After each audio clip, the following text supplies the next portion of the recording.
Today's Ask Dan question comes from Karina.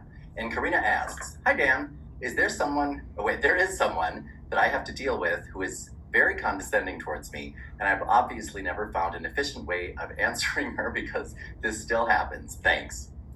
All right, Karina, without knowing the details of the situation, and if you could provide them, that would be great. Generally, people who are condescending tend to say passive-aggressive things, such as if you were in a meeting, maybe you had an upcoming holiday party, and you said, "I'd like to help organize that," and this condescender would say something such as, "Yeah, you'd be good at that." That's what I mean by passive-aggressive comments, things that are said with kind of a thin veil of humor, but they're actually insults, and they're aimed towards you.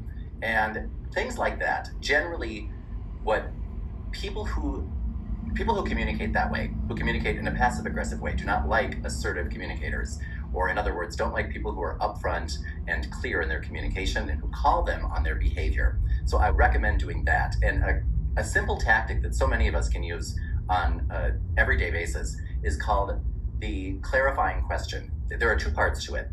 Number one, you repeat back what the person says, and number two, you ask them, using a closed-ended yes or no question, what their real intention is, and you state through the question what you believe their intention is, such as, if I were to say to the condescender something such as, "Condescender, when you say that you think I'd be good at that, it sounds like you're saying you don't think I'd be good at that. Is that what you're trying to say?"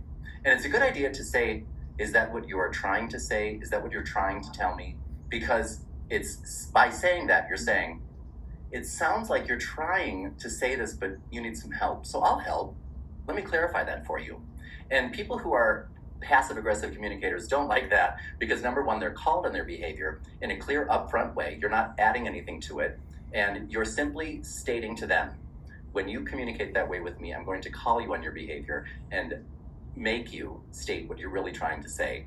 It takes all the fun out of it, and if the behavior still continues after that, I recommend having a talk with them using something such as a desk script. And by the way, these resources are going to be available below in the description of this video, resources that go along with this. So make sure to click on those links